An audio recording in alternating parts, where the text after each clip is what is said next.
Hello everyone, मेरे channel में आप सबका स्वागत है। मेरा नाम है मृणालिनी। चलिए देखते हैं इस रीडिंग के माध्यम से आपको यूनिवर्स क्या मैसेज देना चाहते हैं।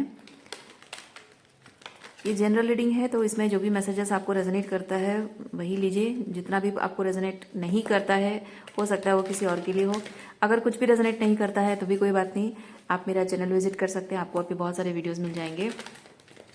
जो भी टाइटल आपको पसंद आए आप देख सकते हैं वो वीडियो, हो सकता है उसमें आपके लिए कोई मैसेज हो। जेंडर स्पेसिफिक मैसेजेस नहीं है, एज स्पेसिफिक नहीं है और टाइमलेस रीडिंग्स हैं, तो वो आपको जब भी रेजोनेट करता है आप उसे क्लेम कर सकते हैं। चलिए देखते हैं। डियर यूनिवर्स, प्लीज़ बताइए जो भी कलेक्टिव इस रीडिंग को देख रहे हैं उनके हाईएस्ट गुड के लिए आप उन्हें क्या बताना चाहते हैं।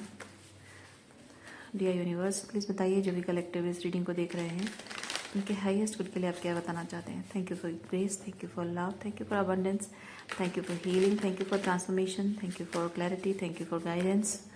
Dear universe, thank you, thank you, thank you.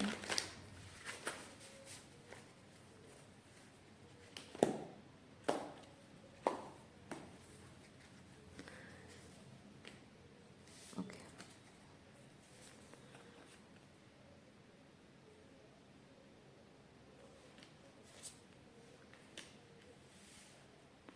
Destiny. इस पर्सन के साथ आपका मिलने का शायद कोई चांस नहीं था, या आपने इसको नहीं चुना, उसने आपको नहीं चुना, लेकिन डेस्टिनी ने किसी तरह से आपको मिलाया। जैसे हस्बैंड वाइफ का रिलेशनशिप है, ट्विन फ्लेम है, पेरेंट चाइल्ड रिलेशनशिप है, जो कि आप चुनते नहीं हो, वो डेस्टिनी आप दोनों को मिलाती है। सो ये उसी तरह का कुछ डेस्टिन्ड कनेक्शन आप दोनों का है। लेकिन इस कनेक्शन में सब कुछ अच्छा नहीं गया है, क्योंकि नाइट ऑफ सॉर्ड्स जो है बहुत ही ट्रिगरिंग एनर्जी है। आप दोनों शायद एक दूसरे के टाइप के नहीं हो।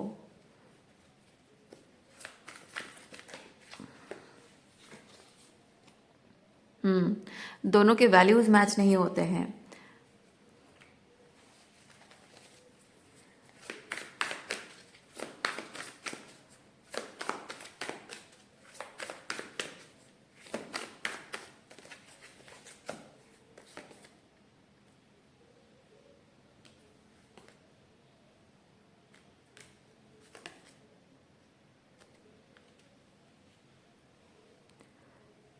लेकिन ये जो इंसान है, इसको ये चीज़ लगता है कि आपको जो उसने पाया है बिना कुछ, मतलब आप वाइब्रेशनल लेवल पे जैसे पर्सन हैं, या आपके अंदर जो हीलिंग एबिलिटीज़ है, हीलिंग पावर है, या आपकी सोल जिस तरह से एक एम्पैथेटिक सोल है, तो इस तरह की एम्पैथेटिक सोल को पाने के लिए जो स्पिरिचुअली अर्न करना होता है वो उसने कभी अर्न नहीं किया। और इस इंसान को ये चीज़ लगता है कि ये एक तरह से ऐसा है कि बस बैठा बैठा है झोली में खुशियां डाल दी गई हैं।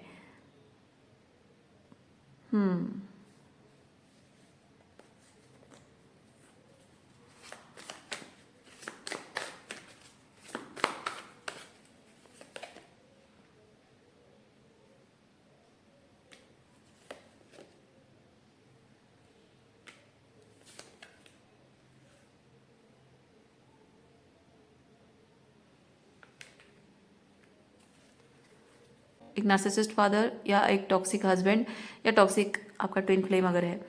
सो तीनों ही केस में वही है कि आपको पाने के लिए वो जो वाइब्रेशनल लेवल होना चाहिए वो उनके अंदर नहीं है। ये होता है कि और कोई रास्ता नहीं है। जैसे एक फादर डॉटर का रिलेशनशिप है, और आप जब एक, जाहिर सी बात है उनके घर में उनकी बेटी बनकर पैदा हुए हो, तो और कोई ऑप्शन आपके पास है नहीं उसको फादर कहने के अलावा, right. So that kind of thing. तो ये पर्सन ना, भले ही उस चीज़ को लिटरली ऐसे शब्दों में बोलता ना होगा, लेकिन वो अंदर से स्पिरिचुअली उसको उस तरह से वो फील करता है। वो भले वो खुद भी ना जानता हो, मैं जो शब्द इस्तेमाल कर रही हूँ, वो इंसान भले ही वो खुद ऐसे शब्द वो खुद ही ना बोलता हो, लेकिन सबकॉन्शियसली उसके अंदर जो उसका ईगो सेल्फ है वो इस तरह से इस चीज़ को प्रोसेस कर रहा है। कि आपके पास कोई चारा नहीं है, उसको चुनने के अलावा कोई चारा नहीं है, और आपको यही यही मौका है कि आप ये देखिए यहाँ पे आगे भविष्य जो है, भविष्य जो बिताना है उसी के साथ बिताना है, तो उसको परफेक्ट मानने के अलावा और कोई चारा नहीं है आपके पास, है ना। जब आप किसी से शादी कर दी जाती है आपकी, तो अब क्या ही कर सकते हो, उसी को आपको अपने जो सपनों का राजकुमार मानकर चलना पड़ता है, उसके अच्छाई बुराई जो भी है हर चीज़ को आपको इंड्योर करते रहना होता है, और उसी उसी के साथ आप जो भी आपके सपने हैं जो ऑलरेडी टूट चुके हैं, लेकिन वो टूटे फूटे भी हैं जैसे भी हैं, उसको बाकी ज़िंदगी तो जीनी ही है। और फादर के साथ भी वही है, if you have a toxic father, अब जो है जैसा है उसमें अपना एक रोल मॉडल जो होता है ना, my perfect father, my hero father, वो ढूंढने की कोशिश शायद ज़िंदगी भर, अब आपने शायद ये एक्सेप्ट कर लिया है कि ज़िंदगी भर अब बस ये इस फादर में मुझे अपना हीरो देखते रहना होगा। तो ज़बरदस्ती वो रोज़ कलर ग्लासेस पहन के आपको इस पर्सन को उस नज़र से देखना पड़ा है जो आप चाहते रहे हैं कि आपका फादर, आपके फादर ऐसे हों, या फिर आपके हस्बैंड ऐसे हों, या फिर ट्विन फ्लेम ऐसे हों, और कोई चारा भी नहीं है आपके पास।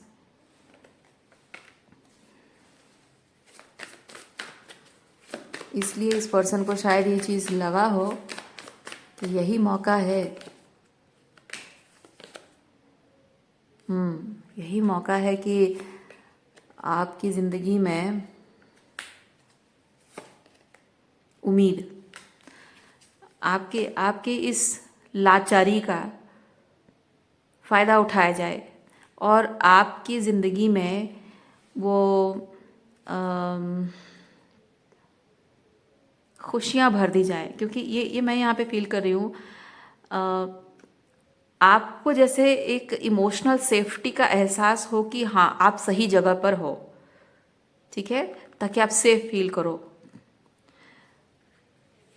ताकि आपको दूसरा कोई ऑप्शन आपको कोई दूसरा ऑप्शन ना दिखे। ये दूसरा ऑप्शन है, ठीक है, दूसरा कोई ऑप्शन ना दिखे, क्योंकि आपको दूसरा ऑप्शन मिल जाएगा तो आप लेट गो कर दोगे, उसको पता है ये चीज़। सो इस इंसान के लिए बहुत ज़रूरी रहा है कि आप उसके साथ जब रहते हो तो आप इमोशनली सेफ फील करो। So kind of manipulation with the magician, kind of एक मैनिपुलेशन किया गया है आपके भावनाओं पर। पहले पहले जब आप मिले होगे, जब आप इसका असली चेहरा आप नहीं जानते होगे, तो शायद आपको इमोशनली मैनिपुलेट किया गया है। पहले पहले जैसे अगर फादर हैं तो आपको पहले पहले एकदम मेरी प्रिंसेस बिटिया ये वो करके आपको बहुत सर पे चढ़ा के रखा होगा जब तक आप, क्योंकि क्या होता है जब एक नार्सिसिस्ट फादर से आप डील कर रहे हो, जब आप छोटे बच्चे होते हो ना, पहले पहले वो बहुत प्यार करते हैं, बहुत एकदम सराखों पर बिठाते हैं, आपकी सारी ज़रूरतें पूरी करेंगे, सारी ख्वाहिशें पूरी करेंगे, क्योंकि जब आप छोटे हो आपके खुद के जीवन के गोल नहीं है, आपको सिर्फ गुड़िया, खिलौने, कपड़े, और आपको चूड़ी, बिंदी, और ऐसे ही घूमना, मोटरसाइकिल पे बैठ के पापा के साथ घूमना, आइसक्रीम चॉकलेट खाना, बस यही चीज़ें हैं जो आपका फादर आराम से प्रोवाइड कर सकता है। लेकिन जैसे ही आप बड़े हो जाते हो, जैसे आप टीन एज में आ जाते हो, फिर उस वक्त आपके अंदर हार्मोनल चेंजेस आते हैं, आपके अंदर कुछ बदल रहा है, और साथ ही साथ आपकी रियलिटी बदल रही है, आपकी सोच बदल रही है, आपकी फीलिंग्स बदल रही है, आपकी इमोशनल नीड्स बदल रही है। तब ऐसा होता है कि इधर पढ़ाई का प्रेशर है, उधर करियर क्या बनाना है उसका प्रेशर है, ऊपर से उधर आपको शायद किसी को कोई लड़का पसंद आ गया, रोमांटिक लाइफ शुरू हो गई आपकी। तो अब यहाँ इतनी सारी चीज़ें जब जुड़ जाती है तो वो एक नार्सिसिस्ट फादर को दिखता है कि ये मुझसे बाहर दुनिया इसकी आ गई है, शुरू हो गई है, ये मुझसे बाहर दुनिया देख रही है, मैं इसकी दुनिया नहीं हूँ, बाहर इसको कुछ और भी मिल रहा है जिसको वो चेज करेगी, जिसके पीछे वो भागेगी और मुझे भूल जाएगी हमेशा के लिए। और जैसे ही ये चीज़ शुरू होता है तब एक नार्सिसिस्ट फादर के लिए थ्रेट बन जाता है सब कुछ, आउटसाइड की दुनिया उसके लिए थ्रेट बन जाता है, और उसके लिए बहुत इंपॉर्टेंट होता है कि वो आपको कंट्रोल करके रखे।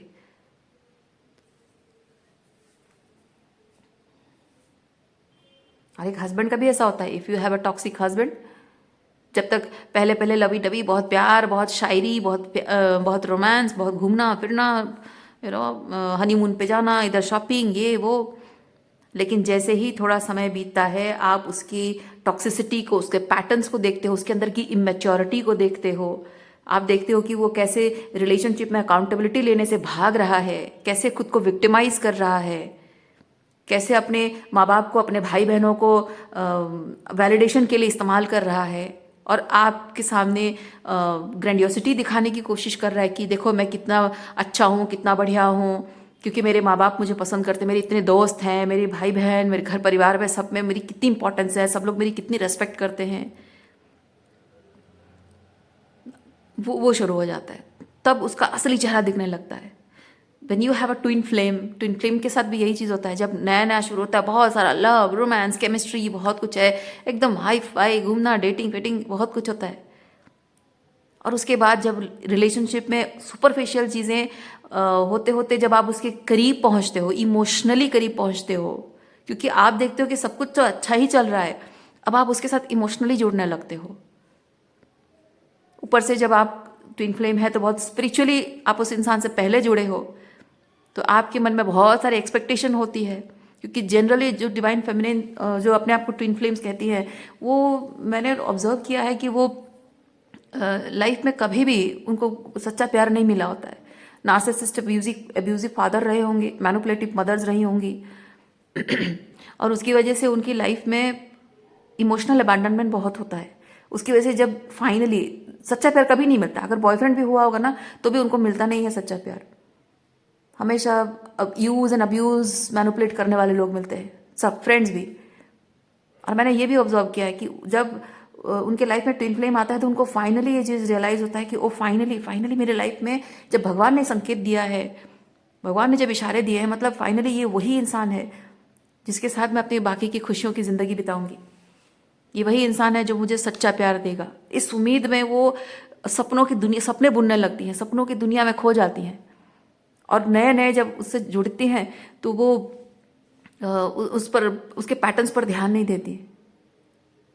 और धीरे धीरे जब ये बहुत ज़्यादा टॉक्सिक होने लगता है तब पैटर्न्स पर ध्यान देना शुरू करती हैं, और तब जब उसे अकाउंटेबिलिटी मांगती हैं, गायब, भाग जाता है, उसको सारा ब्लेम दे देता है कि तुम्हारी वजह से रिश्ता खराब हो रहा है, तुम चीज़ें खराब कर रही हो, तुम झगड़ालू हो, तुम ये हो वो हो, मैं नहीं रह सकता तुम्हारे साथ, मुझे शांति चाहिए। और बस अकाउंटेबिलिटी नहीं लेना होता है तो बस एक्सक्यूजेस देकर भाग जाते हैं। और इसी तरह चाहे वो नार्सिसिस्ट फादर हो, टॉक्सिक हस्बैंड हो, या फिर टॉक्सिक ट्विन फ्लेम हो, सब लोग इमोशनली अबैंडन करके आपको चले जाते हैं।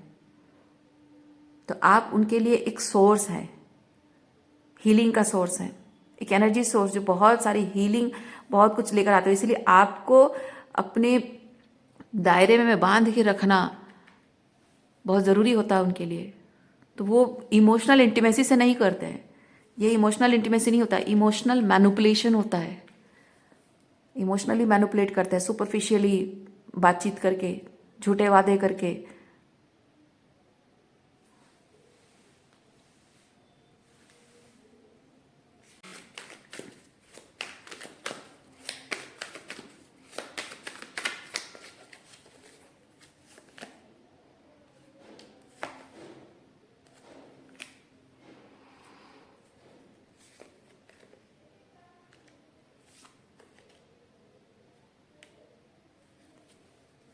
जैसे जैसे आप इस इंसान के अंदर पैटर्न्स को समझने लगते हो, उसकी टॉक्सिसिटी को, उसके इमेच्योरिटी को आप जब कैच करने लगते हो, तो आपका अकाउंटेबिलिटी मांगना, that is a very bold step. क्योंकि फादर के सामने जुबान खोलना वो एक बोल्ड स्टेप है। पति को अकाउंटेबिलिटी मांगना वो भी होता है ना, उसके ऊपर बैठी हुई है एक लोमड़ी, आपकी मदर इन लॉ या फिर उसकी बहन। जब जैसे ही आप अकाउंटेबिलिटी मांगोगे, हस्बैंड भाग के जाएगा अपनी माँ के पास या अपनी बहन के पास, कंप्लेन करेगा, मम्मी ऐसे सब बोल रही है, वैसा बोल रही है, ऐसा कर रही है, वैसे कर रही है, परेशान कर रही है। और बस 5-10 मिनट बाद, 15 मिनट बाद फिर आपको कॉल आ जाता है, या फिर आपको कमरे में आकर वो धमकाने लग जाती हैं, क्या मेरे बेटे को ऐसे परेशान कर रही हो, ये वो। या फिर प्यार से समझाएगी, देखो तुम्हें सरेंडर करना चाहिए, तुम्हें अपने आप को कंट्रोल में रखना चाहिए। तो बस तब आप हिम्मत नहीं कर पाते हो। इसलिए किसी भी इंसान से अकाउंटेबिलिटी, और ट्विन फ्लेम के साथ आपका जो कनेक्शन बहुत, आप जबकि कोडिपेंडेंट लेवल पे है, आपको डर लगता है कि अगर मैं उसे अकाउंटेबिलिटी मांगूंगी तो वो मुझे छोड़ के चला जाएगा, और शायद वो आपको धमकाता भी होगा। जब भी आप अकाउंटेबिलिटी मांगते हो कि तो साइलेंट ट्रीटमेंट देता होगा आपको, 2-3 दिन या हफ्ते या महीनों गायब हो जाता होगा। तो आपको डर लगता होगा कि मुझे छोड़कर चला जाता है, ये बात नहीं करता है, मैं कैसे उसके बिना जीऊँ, इसलिए आपको डर लगता होगा। तो ये courage, you mustered courage to speak the truth. आप लोगों के बीच में जो प्रॉब्लम हुई है, प्रॉब्लम का रूट कॉज क्या है, ये जानने के लिए, आखिर प्रॉब्लम क्या है, आखिर वो चाहते क्या हैं, ये रूट कॉज है। ओके, तो प्रॉब्लम की जड़ तक पहुंचने के लिए आप जब उनसे सवाल पूछते हो तो उनके अंदर भी वो होनी चाहिए, वो शैडो वर्क उनके अंदर होने की, करने की वो स्ट्रेंथ, कॉन्फिडेंस उनके अंदर होना चाहिए, हिम्मत चाहिए उसके लिए। अपने ईगो को साइड में रख के वो शैडो वर्क करना होता है। सो प्रॉब्लम की जड़ तक पहुंचने के लिए आप चाहते हो, लेकिन वो नहीं चाहते हैं, और सारी प्रॉब्लम का जड़ आपको बता देते हैं।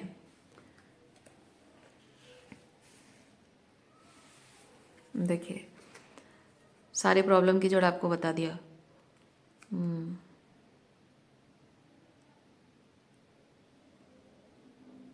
यस, मैं एक चीज़ फील कर रही हूँ, आप जब भी उनसे अकाउंटेबिलिटी मांगते होगे ना, तो ये आपको साइलेंट ट्रीटमेंट देते होंगे, और आपको शायद, चाहे वो साइलेंट ट्रीटमेंट के थ्रू या फिर थ्रू वर्ड्स धमका कर हो, या फिर किसी भी तरह से वो आपको शायद डराते होंगे, या फिर बातों को घुमा फिरा के मैनुपुलेट करके, अगर आपको धमकाते भी नहीं होंगे या साइलेंट ट्रीटमेंट भी नहीं देते होंगे, तो हो सकता है आपको मैनुपुलेट करते होंगे कि हाँ ऐसा ऐसा है, वैसा है, तो मुझे बाहर जॉब लग गई है, मुझे बाहर जाना होगा, मैं कुछ दिन रहूंगा। फिर आप कहते नहीं मुझे छोड़ के मत जाओ, तो नहीं जाना पड़ेगा आपको। ऐसे ऐसे सिचुएशन ऐसे मैनुपुलेट करेंगे, मजबूरियां ऐसे दिखाएंगे कि उनको जाना ही पड़ेगा, और वो बहाना है, वो दूर रहने का बहाना है। तो इन एनी वे आपसे बस भागना है, चाहे वो साइलेंट होकर हो, चाहे गुस्से से बोलकर हो, या फिर ऐसे मैनुपुलेट करके हो, बस आपसे दूर भागना है। और दूर भागने का इंटेंशन, ये जो आप दोनों के बीच में झगड़े हो रहे हैं ना, आर्ग्यूमेंट, झगड़े हो रहे हैं इस चीज़ को लेकर, आप आर्ग्यू नहीं कर रहे हो, आप अपनी बात रखने की कोशिश कर रहे हो। आप जो कह रहे हो वो सच है, सही है, और उस बात को रखने की, उनको समझाने की कोशिश कर रहे हो कि वो क्या ऐसा कर रहे हैं जो आप दोनों के रिलेशनशिप पे प्रॉब्लम क्रिएट कर रहा है, और ऐसा अगर जो कर रहे हैं तो क्यों कर रहे हैं, आप बस उनसे जानना चाहते हो। पर उनका मानना यह है कि आप उनसे झगड़ा कर रहे हो, आप बस झगड़ा करके मज़े लेते हो, आप एंजॉय करते हो, आपको शांति पसंद नहीं है, अशांति पसंद है, हमेशा केओस में रहना आपको अच्छा लगता है, और इसलिए आप ये सब कर रहे हो। मानसिक रूप में, भावनात्मक रूप में जो अशांति वो आपको दे जाते हैं, और आप अकाउंटेबिलिटी मांगो तो उनके मन में अशांति छा जाती है। वाह वाह वाह भाई वाह। होता है, इन नार्सिसिस्ट लोगों का ऐसा ही होता है। आपके साइकोलॉजिकली, तब मेंटली एंड इमोशनली आपको एकदम क्योटिक बना देंगे, कंफ्यूज कर देंगे, और जब आप क्लैरिटी मांगो तो बस उनकी शांति भंग हो जाती है। बड़े शांति प्रिय लोग हैं।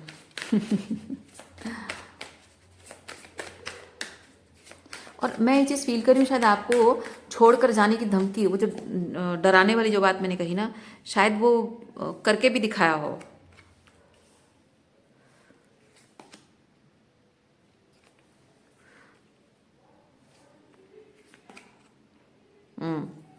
शायद उन्होंने करके भी दिखाया है कि तुम अशांति फैला रही हो, शांति चाहिए मुझे, केओस एंड कॉन्फ्लिक्ट मुझे नहीं चाहिए, ये टॉक्सिसिटी मुझे नहीं चाहिए, मुझे शांति चाहिए। तो अगर तुम मेरी बात नहीं मानोगी, मैं जैसा चाहता हूँ वैसा नहीं, क्योंकि ये कंट्रोल है, ओके, तो तुम मैं जैसा चाहता हूँ वैसा नहीं करोगी, मेरे हिसाब से नहीं चलोगी, मेरी बात नहीं मानोगी, मेरे टर्म्स पे नहीं चलोगी, तो मैं ये रिश्ता तोड़ दूंगा, हमेशा के लिए रिश्ता तोड़ दूंगा। ओके, और ये करके भी दिखाया उन्होंने। हो सकता है अच्छा इसको थोड़ा चेक करते हैं टू ऑफ कप्स को, उनके लाइफ में शायद कोई और आया है या फिर क्या है two of cups. Two of cups ठीक है,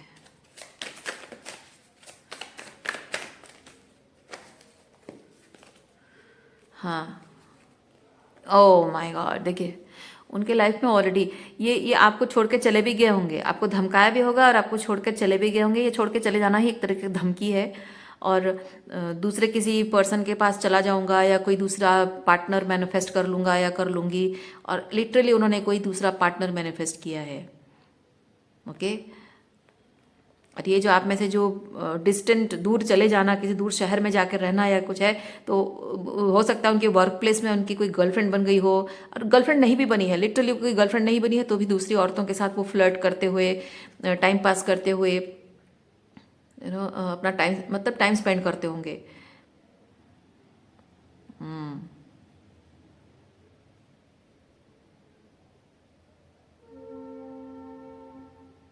When it comes to your father, narcissist father, your father maybe tried to replace you. आपकी जगह आपके भाई बहनों को शायद उन्होंने रिप्लेस करने की कोशिश की है।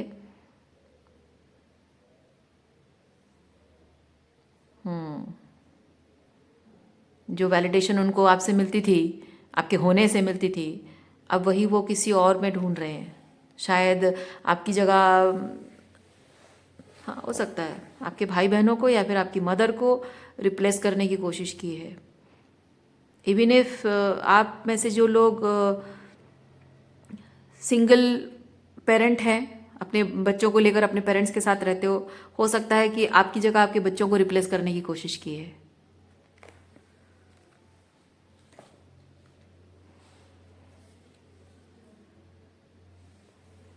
और शायद वो दिखावा भी उन्होंने शायद किया है, उन्होंने रिप्लेस किया करने की कोशिश भी की है, और वो रिप्लेस कर रहे हैं आपकी जगह किसी और को रिप्लेस कर रहे हैं। उन्होंने शो ऑफ भी किया है, दिखावा भी किया है,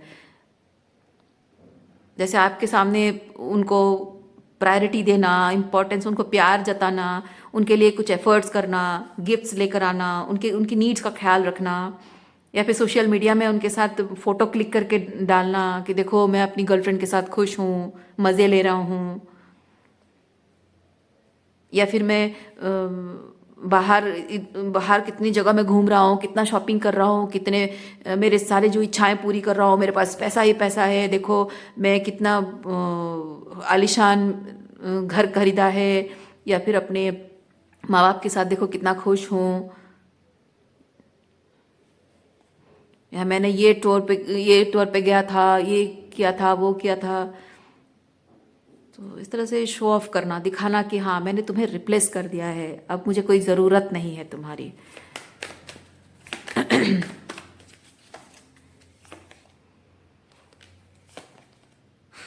three of pentacle, 10 of pentacle, 8 of wands.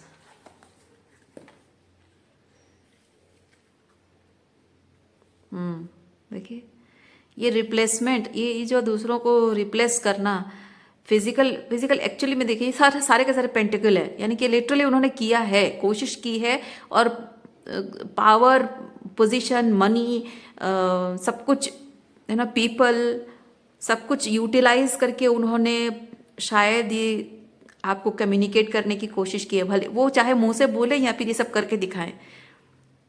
ये एविडेंस होता है क्योंकि पेंटिकल है ना, बहुत टेंजिबल थिंग है, तो that person created evidence to communicate you through that evidence कि हाँ देखो मैंने कर दिया, मैंने फाइनली तुम्हें रिप्लेस कर दिया और मैं कितना खुश हूँ। ये होता है अल्टीमेट सुखी वाला एनर्जी, सुखी फैमिली, सुखी परिवार या सुखी इंसान वाला एनर्जी है।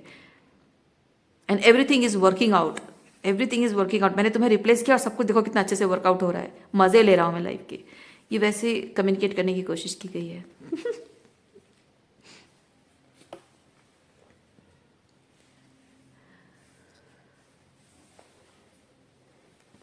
Okay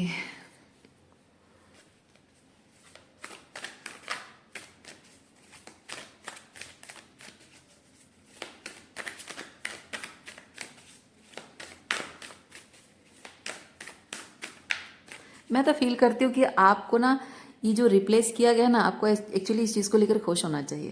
when you are dealing with a narcissist partner और नार्सिसिस्ट फादर, और वो अगर आपको रिप्लेस करने के बारे में सोच रहे हैं, ये आपके लिए जीत है, ये हार नहीं है। आपको ये याद रखना चाहिए, समझना चाहिए इस चीज़ को।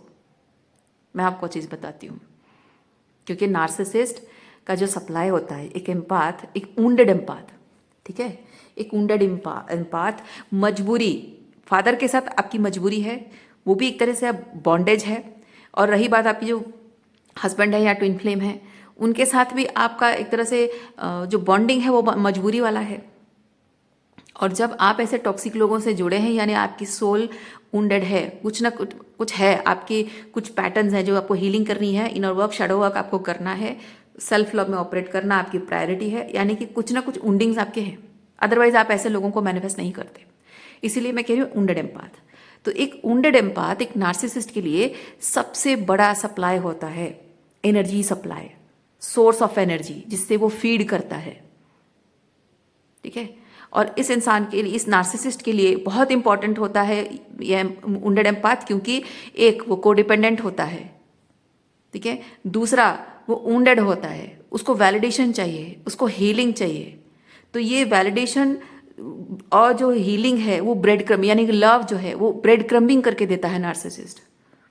वो ब्रेड क्रम्बिंग करके एम्पाथ को ये एहसास दिलाता है कि उसे मिलेगा, सब मिलेगा, पर क्यों नहीं मिल रहा है, थोड़ा थोड़ा क्यों मिल रहा है, क्यों? क्योंकि एम्पाथ को नार्सिसिस्ट ये यकीन दिलाता है कि तुम अभी मेरे लायक नहीं बने हो, तुम्हें मेरे लायक बनना होगा, तुम्हें वर्दी अपने आप को प्रूव करना होगा। तो मेरे सामने, मेरे पैरों पर अपने नाक घिसो, मेटाफोरिकली स्पीकिंग, नॉट लिटरली, ठीक है। तुम्हें एड़ियाँ रगड़नी होगी, यानी मेहनत करनी होगी, तुम्हें अपना ईगो छोड़ना होगा। तुम्हें ईगो मतलब नार्सिसिस्ट की नज़र से ईगो है आपके, और डिवाइन के, ईश्वर के पर्सपेक्टिव से वो जो ईगो कह रहा है वो चीज़ क्या है, आपकी जो जो आपकी जो स्पिरिचुअल गिफ्ट्स हैं, जो आपकी थर्ड आई ओपन है, जो आप रेड फ्लैग्स देख पाते हो, वो पावर, ठीक है।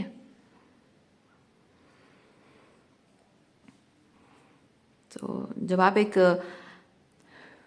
वुंडेड एम्पाथ होते हैं, आपको इमोशनल वैलिडेशन चाहिए होता है, और नार्सिसिस्ट के लिए आप इसीलिए सप्लाई होते हो। और जब तक आप उससे वैलिडेशन चाह रहे हो, उससे आप प्यार चाह रहे हो, वो आपको ब्रेड क्रम्बिंग करता रहेगा, आपको हमेशा गैसलाइटेड रखेगा। आप जब उसको उसकी उसकी रियलिटी, उसकी रेड फ्लैग दिखाते हो ना, वो आपको गैसलाइट करता है। गैसलाइटिंग मतलब होता है इनवैलिडेट कर देना आपको, और फिर उससे वैलिडेशन पाने के लिए आप, वो मजबूर करता है कि आपको वैलिडेशन पाना है तो आपको ये छोड़ना पड़ेगा, अपने ईगो को छोड़ना पड़ेगा, जो कि आपका ईगो नहीं है, वो आपकी इनर लाइट है। दूसरे लोगों को एंटरटेन करेगा ताकि आप जेलस फील करो, एनवियस फील करो, और उसके करीब जाने के लिए, उसके पास जाने के लिए, मतलब उसके दिल के पास जाने के लिए आप थोड़ा एक्स्ट्रा एफर्ट लगाओ। एक्स्ट्रा एफर्ट मतलब over giving, over extension of your energy and love, जो कि सिर्फ वो फीड करता रहता है, आपको बदले में कुछ देता नहीं है। आप एनर्जेटिकली, इमोशनली ड्रेन्ड हो जाते हो, और ये साइकिल रिपीट रिपीट रिपीट चलता रहता है। हाँ, नार्सिसिस्ट आपकी बाउंड्रीज की भी रेस्पेक्ट नहीं करता है। जैसे जैसे आप अवेकन होते जाते हो, हील होते जाते हो, अवेकनिंग के बाद आपकी हीलिंग जब शुरू होती है, आप बाउंड्रीज मेंटेन करना शुरू करते हो, तब वो आपकी बाउंड्रीज की भी रेस्पेक्ट नहीं करता है। तब फिर से वो इमोशनल मैनिपुलेशन गेम खेलता है। जब तक आप पूरी तरह से एकदम क्वीन ऑफ सॉर्ड्स की एनर्जी में नहीं आ जाते हो, इमोशनली एकदम उसकी तरफ ऑफ हो जाना, जब तक आप पूरे डिटरमाइन हो जाते कि नहीं, इसको मेरी थोड़ी भी इमोशन मैं नहीं दूंगी, थोड़ा भी विश्वास नहीं करूंगी उस पर, जब तक वो नहीं होता है तब तक वो इमोशनल मैनिपुलेशन गेम खेलता रहता है आपके साथ। कोशिश उसकी जारी रहती है कि हाँ, थोड़ा सा इधर, कभी साइलेंट ट्रीटमेंट, कभी ये कभी वो करके, कुछ ना कुछ करके आपको वो ट्रिगर करने की कोशिश करता है, इमोशंस ट्रिगर की। आप उससे इमोशनल वैलिडेशन पाने के लिए, प्यार पाने के लिए आप तड़प उठो। जब आप प्यार पाने के लिए नहीं तड़प रहे हो, वो देखता है कि आप उससे, उसके बिहेवियर से, उसके गुस्से को, जब आप उसके अंदर की जो रेड फ्लैग को आप देख पा रहे हो, आप गुस्से से तड़प उठते हो, तो वो गुस्से से जो आप तिलमिला जाते हो ना, वो भी उसको वैलिडेशन मिलता है। पहले प्यार से, अब गुस्से से एनर्जी मिल रही है, उसको अटेंशन मिल रही है। तो दोनों ही टाइम पे उसको क्या हो रहा है, बस अटेंशन मिल रहा है। और नार्सिसिस्ट के लिए वो इंपॉर्टेंट है, अटेंशन मिल रहा है मतलब उसकी एनर्जी फीड हो रही है। तो आप गुस्सा करना बंद कर दोगे। आप पहले प्यार मांगना बंद कर दोगे, फिर उसके बाद गुस्सा करना बंद कर दोगे, कुछ भी नहीं करोगे, तो वह आपसे आपकी डियरेस्ट चीज़ें छीन लेगा। चीज़ें मतलब मटेरियल चीज़ें नहीं, रिश्ते। वो आपसे आपके सबसे प्यारे रिश्ते छीन लेगा, ट्रायंगुलेशन करके। आप ही के खिलाफ आप ही के अपनों को भड़काएगा वो दिखाएगा कि देखो कितनी एरोगेंट है, कितनी रूड है, कितनी अनकाइंड अनपोलाइट है। क्योंकि आप ऑलरेडी बहुत कुछ बोल चुके हो, उसकी सच्चाई दिखा चुके हो ना, तो वो उन शब्दों का इस्तेमाल करेगा। या आप जो कभी लाउड वॉइस में आपने बोला होगा, कोई आप दोनों के बीच में आर्ग्यूमेंट हुई होगी, उसको इस्तेमाल करके वो आपको दिखाएगा कि आप कितने गंदे हो, कितने अनसोशिएबल हो, और वो कितना अच्छा है। वो ट्रायंगुलेशन करता है, आप ही के लोगों को आपके खिलाफ भड़का देगा। फिर जब आप हर चीज़ से डिटैच होने लग जाओगे, तो अब वो नहीं कर सकता, वो मैनिपुलेशन नहीं कर सकता है, वो किसी और को ट्रायंगुलेशन के लिए इस्तेमाल नहीं कर सकता है। अब वो आपकी तरफ फ्लाइंग मंकीज भेजता है। आप जिन जिन लोगों से आपका थोड़ा बहुत कनेक्शन है, या किसी ना किसी तरीके से वो आपकी ज़िंदगी में मॉनिटर करने के लिए कि आप क्या कर रहे हो, आपकी एनर्जी कैसी है, आपका मूड कैसा है, किस चीज़ पर आप ध्यान दे रहे हो, क्या कर रहे हो, क्या प्रायोरिटीज़ हैं आपकी, आपके मन में क्या चल रहा है, उसके बारे में क्या फील कर रहे हो, कुछ नया हो रहा है क्या आपके लाइफ में, या कोई नया पर्सन आ गया क्या आपकी लाइफ में। वो हर चीज़ में उंगलियां, मतलब हर चीज़ में वो फ्लाइंग मंकीज को भेजेगा आपकी लाइफ में जानने के लिए। वो खुद नहीं आएगा, क्योंकि उसे पता है उसका असर अब नहीं चल रहा है डायरेक्ट, अभी इनडायरेक्ट प्रोसेस करेगा वो। आपकी एनर्जी फील्ड में डिस्टर्बेंस क्रिएट करने की कोशिश करेगा। पैसों से आपको, अगर आप उसके ऊपर फाइनेंशियली डिपेंडेंट हो, तो पैसे कंट्रोल करने की कोशिश करेगा। अगर उसके साथ रहते हो तो भी किसी ना किसी तरीके से, अगर किसी ना किसी तरीके से थोड़ा बहुत भी अगर जुड़ा है, उस चीज़ को इस्तेमाल करेगा आपके खिलाफ, आपको कंट्रोल करने के लिए। तो आप, ये एक लेवल होता है, एक लेवल पे जब आकर आप पहुंचते हैं जहां आप नार्सिसिस्ट से डिटैच हो जाते हो, अपनी को डिपेंडेंसी पर आपने काम कर ली है, आपने हीलिंग कर ली है। अब आपको किसी चीज़ से फर्क नहीं पड़ता। इवन एक कीमत आपको ये भी चुकानी पड़ती है, when you are dealing with a narcissist. आसपास में जितने भी लोग हैं आपके और नार्सिसिस्ट के बीच जो म्यूचुअल है, उन सब से आपको डिटैच होना पड़ता है। क्योंकि अल्टीमेटली वो जो बीच में होते हैं ना, फ्लाइंग मंकीज उनको बोला जाता है, वो फ्लाइंग मंकीज बना दिए जाते हैं, नार्सिसिस्ट उनको बना लेता है चारा, माध्यम आपके पास पहुंचने का। तो वो बेचारों को पता नहीं होता है, वो लोग स्पिरिचुअली ब्लाइंडेड होते हैं। वो लोग नहीं जान पाते, डिसर्न नहीं कर पाते कि आप क्या, आपके साथ क्या हो रहा है, नार्सिसिस्ट क्या कर रहा है, और आपकी एनर्जी क्या है, उसकी एनर्जी क्या है, उनको नहीं समझ में आता है। वो सिंपली देख रहे हैं कि हाँ ये तो बाप बेटी हैं, या फिर पति पत्नी हैं, या फिर दोनों बॉयफ्रेंड गर्लफ्रेंड हैं। इनको पता ही नहीं चलता है कि आप दोनों अभी एक स्पिरिचुअल वॉर में हैं, और एक एम्पाथ है और एक नार्सिसिस्ट है, उनको पता ही नहीं चलता है। इसीलिए वो बहुत इजीली इन्वॉल्व हो जाते हैं इसमें, चारा बन जाते हैं, माध्यम बन जाते हैं, खिलौना बन जाते हैं। और इससे ये चीज़ होता है कि ये लोग आपके अपने होते हैं, करीब के होते हैं, और इनके साथ आपको अपनी मेंटल सैनिटी बचाने के लिए, अपनी बाउंड्रीज को स्ट्रांग बनाने के लिए आपको इन लोगों से भी रिश्ता तोड़ना पड़ता है, इन लोगों से भी आपको दूर होना पड़ता है। और नार्सिसिस्ट के साथ आप जब डील कर रहे हैं, ये कीमत आपको चुकानी पड़ती है कि उसके साथ साथ आपके आसपास के सारे रिश्ते आपको छोड़ देने पड़ते हैं। एक टाइम ऐसा आता है आप अकेले पड़ जाते हो। और जब किसी भी तरह से आप वो फ्रस्ट्रेशन महसूस कर चुके होंगे, यहाँ तक जब मैं बात कर रही हूँ, आप महसूस कर चुके होंगे कि यहाँ तक पहुँचने तक कितना फ्रस्ट्रेशन आपको हुआ होगा कि नार्सिसिस्ट ना आपके लिए कुछ करता है, ना कोई एफर्ट्स है, ना कमिटमेंट है, ना अकाउंटेबिलिटी है, कुछ नहीं। बस ये आपकी एनर्जी से फीड करने के लिए अपने हर हद को पार कर रहा है, अपनी क्या बोलते हैं उसको, तुच्छेपन में, अपनी अपनी मतलब गिरी हुई हरकतें करना, हर तरीके का एकदम, क्या क्या शब्द मेरे पास नहीं है हिंदी में, क्या क्या शब्द बोलते हैं मुझे नहीं पता, एकदम गिरे हुए लेवल की हरकतें करना, बहुत इमेच्योर लेवल। ओके, बंदर जैसे होता है ना, छेड़ता रहता है, वैसे ही छेड़खानी करना किसी की भावनाओं के साथ, किसी की साइकोलॉजी के साथ। तो ये छिड़काने वाली जो हरकतें होती रहती है, करता रहता है ना, ये ना कोई अकाउंटेबिलिटी ले रहा है, ना खुद को सुधार रहा है, ना रिलेशनशिप पर कोई काम कर रहा है, और आपको सुकून से जीने भी नहीं दे रहा है। आप अगर कहते हो कि नहीं भाई मुझे नहीं रहना तेरे साथ, वो भी उसको मंजूर नहीं है। ये कोई ऐसा इंसान हो सकता है जो अगर आप एक टॉक्सिक हस्बैंड बोल के उसको छोड़ के आ जाओगे और कहोगे कि नहीं मुझे डाइवोर्स चाहिए, मुझे नहीं रहना, तो वो कहेगा कि हाँ तुमने शादी तोड़ी, मेरी जिंदगी बर्बाद की, मैं डाइवोर्स दूंगा नहीं, किसी भी हाल में डाइवोर्स दूंगा नहीं तुमको, अगर मैं सुखी नहीं हूं तो तुम्हें सुखी नहीं रहने दूंगा। ये वैसा टाइप का कोई हस्बैंड भी हो सकता है।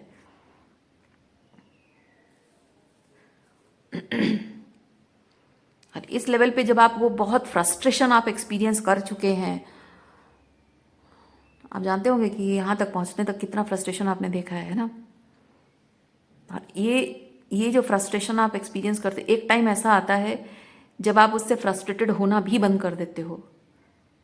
यू बिकम लाइक, सिर्फ शरीर है, आप जिंदा हो, सांसें ले रहे हो, लेकिन अब बाकी सब कुछ खत्म हो गया आपके अंदर, सब कुछ खत्म हो चुका है, स्पिरिचुअली सब कुछ खत्म हो चुका है, आपकी स्पिरिट ही मर चुकी है। ऐसे टाइप की हो जाता है कि शरीर जिंदा है, सांसें ले रहा है, लेकिन स्पिरिट मर चुकी है, आत्मा मर चुकी है अंदर।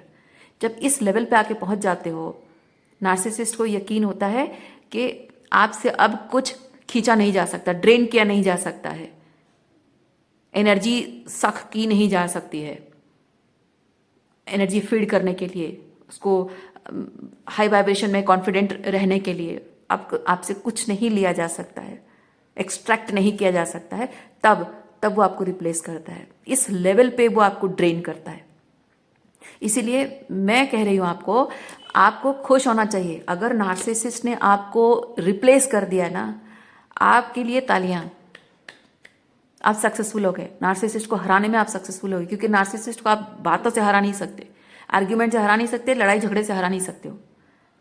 बस एक ही चीज़ है, आप अपने आप को ड्रेन कर दो, अपने आप को पूरा, मतलब आप आत्मिक रूप में खत्म कर दो खुद को, कुछ ना बचे,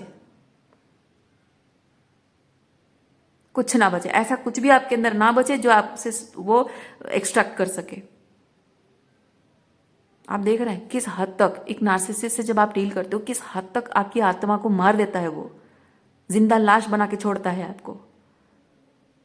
और उसके बाद भी अगर आप एक नार्सिसिस्ट से प्यार करते हो और उसके वापस आने की इच्छा रखते हो, धिक्कार है ऐसे जीवन पर। माफ करना, लेकिन सच में धिक्कार है ऐसे जीवन को। आपको खुश होना चाहिए, इस इंसान ने आपको रिप्लेस कर दिया है, आप सक्सेसफुल हो गए हैं। और जिन लोग आप में से जिन लोगों को रिप्लेस नहीं किया, अभी भी सफर कर रहे हो, मैं आपको कह देती हूं, आप ऐसे ही कुछ करो, ऐसा ही कुछ करो कि वो आपको रिप्लेस कर दे। बोलने से नहीं होगा, आपको अपने अंदर के सारे अपने ओल्डर वर्जन को आपको कंप्लीटली खत्म करना होगा। ये कहने में बहुत ब्रूटल लग रहा है, लेकिन क्या करें, जब आप एक नार्सिसिस्ट से डील कर रहे हो, आपका लाइफ लेसन यही है, आपको अपने आप को पूरी तरह से स्पिरिचुअली खत्म कर देना है। आई वंडर कि आपकी रीडिंग में डेथ कार्ड कैसे नहीं है। आपको स्पिरिचुअली अपने आप को पूरा खत्म करना होगा। फिजिकल बॉडी की बात नहीं कर रही हूँ भाई, ये बात आप याद रखिए, डिस्क्लेमर है। खत्म करने का मतलब ये मेटाफोरिकल है, फिजिकल नहीं है, ठीक है। मतलब आपने स्पिरिचुअली वो जो डेथ प्रोसेस होता है ना, ट्रांसफॉर्मेशन, कंप्लीट ट्रांसफॉर्मेशन, आप जो हो वो नहीं रहोगे, और आपको वो रूथलेस तरीके से ना करना पड़ेगा खुद के साथ। क्योंकि वो जो अपने आप की जो स्पिरिचुअल डेथ के बारे में आप जो ट्रांसफॉर्मेशन कर रहे हो, that older version of you is dying completely. You are being very ruthless about that spiritual death of yourself, लेकिन एक्चुअली में you are nurturing your soul, ठीक है। क्योंकि वो जो स्पिरिचुअल डेथ आपकी है ना, वो आपकी ईगो डेथ है, egoic attachment to your self, उसकी डेथ है। और जैसे ही आपकी ईगोइक अटैचमेंट के साथ आपकी मतलब ईगोइक अटैचमेंट आपका डेथ हो जाता है, ईगो सेल्फ आपका डेथ हो जाता है, देन आपकी सोल नर्चर करना आप स्टार्ट करते हो। That signifies you are starting to nurture your soul.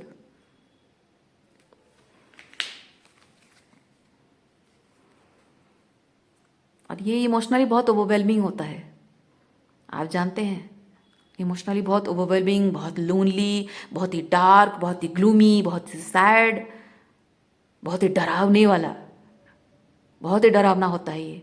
The dark night of soul. पूरी तरह से आप स्पिरिचुअली अकेले हैं, इमोशनली अकेले हो।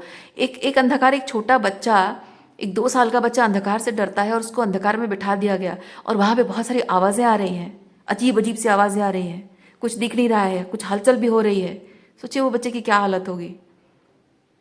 और आप ये जो मैं कह रही हूँ ना, आप एग्जैक्टली वही चीज़ एक्सपीरियंस कर रहे हैं। एक स्पिरिचुअली अवेकेंड पर्सन जो हीलिंग कर रहा है, इस तरह की ट्रॉमा से मतलब ट्रॉमा हीलिंग कर रहा है, उस पर्सन की ये हालत ऐसी होती है, मून एनर्जी। ये जिंदगी आपको वैसे डार्क लगेगी, dark, gloomy, sad, very scary, uncertain, है ना। आवाज़ें गूंजती है, कैसी आवाज़ें? आपकी सोल की आवाज़ गूंजेगी, आपकी डर की आवाज़ गूंजेगी, उस नार्सिसिस्ट की बातें गूंजेगी आपके कानों में, उस नार्सिसिस्ट की धमकियाँ गूंजेगी आपके कानों में कि मैं तुम्हारे साथ ये कर दूंगा, तुम्हारी लाइफ के साथ ये कर दूंगा। उसने जो कहा, जो किया, जो नहीं कहा, जो नहीं किया, जिस तरह से आपको धमकाया या फिर आपके खिलाफ जैसे वो लाइक वो डेविलिश, वो डिमोनिक लाफ, आपको नीचा दिखाकर, आपको क्रिटिसाइज करके आपको बोलना कि मैं तो मजाक कर रहा था, आपकी किसी फेल्यूर पर हंसना, वो डिमोनिक लाफ, आपका सबके सामने मजाक उड़ाकर हंसना, that demonic laugh, everything you have endured, everything you have experienced, हर चीज को उस डार्क पीरियड में याद करना, वो आपको अंदर से कचोट रहा होता है, आपको तोड़ रहा होता है। और ये जो होता है ना, ये इसलिए नहीं है क्योंकि भगवान आपको कोई सजा दे रहा है, नहीं। ये जो अंदर से आप टुकड़ा टुकड़ा टूट और बिखर रहे होते हो ना, दैट मीन्स कि आपका ओल्डर वर्जन, जो आपका ईगोइक वर्जन है, वो धीरे धीरे धीरे धीरे वो खत्म होता जा रहा है। ईश्वर वो संकेत देता है, ये जो डार्क पीरियड में आप होते हो, अकेले होते हो, वो ईश्वर आपको संकेत दे रहा होता है कि छोड़ दो इस ईगो अटैचमेंट को, मिटा दो अपने अंदर के इस ओल्डर वर्जन को, मिटा दो। दिस इज नॉट यू, ये वीक वर्जन है तुम्हारा, this is not you, this is manipulated you. खत्म कर दो इसे, इस इल्यूजन को, और वापस मत आने देना, अपने इस ओल्डर वर्जन को वापस मत आने देना। इस ओल्डर वर्जन के साथ अटैचमेंट, इस ओल्डर वर्जन के साथ जुड़े हुए इमोशंस, सब कुछ खत्म कर दो, नंब कर दो। नंब नहीं है ये एकदम खत्म कर देना, इस तलवार से काट कर फेंक देना। Queen of swords, she can be like that ruthlessly slaying everything, ठीक है, निर्मम हत्या जिसे कहते हैं, ये कर सकती है क्वीन ऑफ सॉर्ड्स। आपको अपने अंदर के उस अटैचमेंट, ईगो अटैचमेंट वाली जो इमोशंस हैं, जो रिलेशनशिप हैं, you have to slay it. It sounds very ruthless, but you have to. When you are dealing with a narcissist, you have to do it. नहीं तो ये आपको ऑलरेडी इतना, मतलब स्पिरिचुअली इतना निचोड़ चुका है, स्पिरिचुअली इतना आपको ड्रेन कर चुका है, कुछ बचा नहीं है आपके अंदर। और कितना ही क्या करोगे, आपका कप ऑफ लव खाली हो चुका है। आप स्पिरिचुअली अंदर से एकदम वो जैसे होता है ना, फूल से सूख जाता है, सारे मॉइस्चर सूख जाते हैं फूलों से, आपकी ऐसी हालत हो गई है, स्पिरिचुअली ऐसी हालत हो गई है। आपके अंदर के सारे इमोशंस निचोड़ के ले गया, एकदम इमोशंस सूख गए हैं। शायद प्यार पर भरोसा उठ गया है, लोगों पर, इंसानियत पर भरोसा आपका उठ गया है। When you are dealing with a father, माँ बाप के ऊपर आपका भरोसा उठ गया है कि संसार में माता पिता सब कुछ होते हैं, और वही माता पिता पर आपका भरोसा उठ गया है।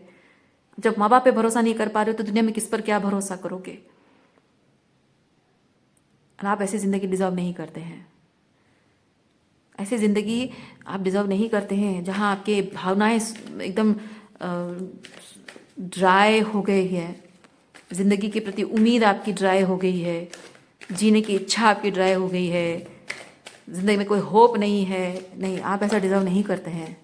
इसीलिए ये सब आपको ख़त्म करना होगा, अपने लाइफ से निकाल कर फेंकना होगा आपको। आप अगर अपनी लाइफ में फिर से ग्राउंडेड फील करना चाहते हैं तो आपको ये बदलना होगा, आपको अपना हार्ट चक्र हीलिंग करना होगा। और जब तक आप इस एनर्जी से बाहर नहीं निकलते हो, इस पैटर्न से बाहर, इस चक्रव्यूह से बाहर नहीं निकलते हो, आप ग्राउंडेड नहीं हो सकते, आप अपने हार्ट चक्र को हील नहीं कर सकते हैं। देखिए, queen of swords and king of swords, ये आपकी इनर मैस्कुलिन, ये आपकी इनर फेमिनिन है।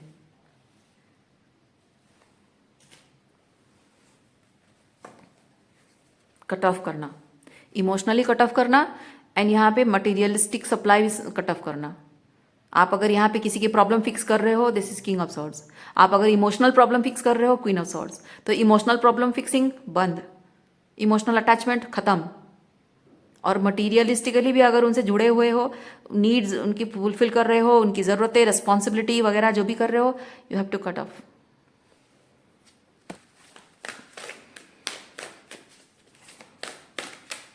ये हीलिंग है, ये जिम्मेदारी है।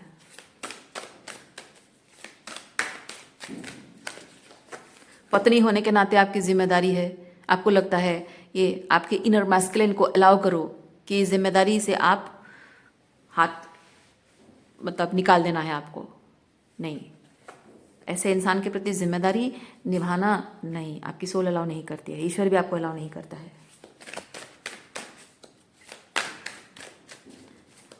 बेटा या बेटी होने के नाते माँ बाप के प्रति मेरी जिम्मेदारी, जब माँ बाप आपके अपने नहीं हैं, उन्होंने खुद प्रूव कर दिया है, तो क्या जिम्मेदारी।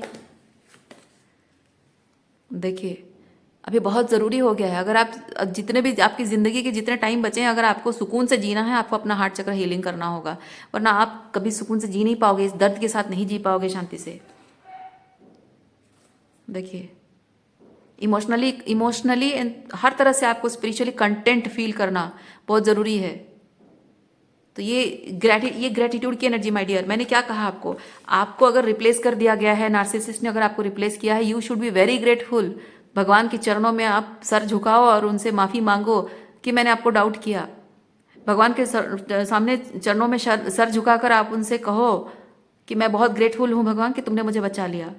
दुखी मत हो, भगवान के सामने आप गुहार मत लगाओ कि मेरे पर्सन को वापस ले आओ। नहीं, निकलो, विक्टिमाइजेशन करना बंद करो, विक्टिमहुड से बाहर निकलो। आप जो सच है उसे एक्सेप्ट करो माय डियर। आप बहुत इमोशनली, एनर्जेटिकली बहुत ड्रेन्ड हैं। आपको अपनी पावर को क्लेम बैक करनी होगी। ओके, देखिए, और क्या कहूँ मैं, ये रीबर्थ प्रोसेस आपका चल रहा है। अपने इल्यूजनरी सेल्फ को आपको डिस्ट्रॉय करना ही होगा। ओके,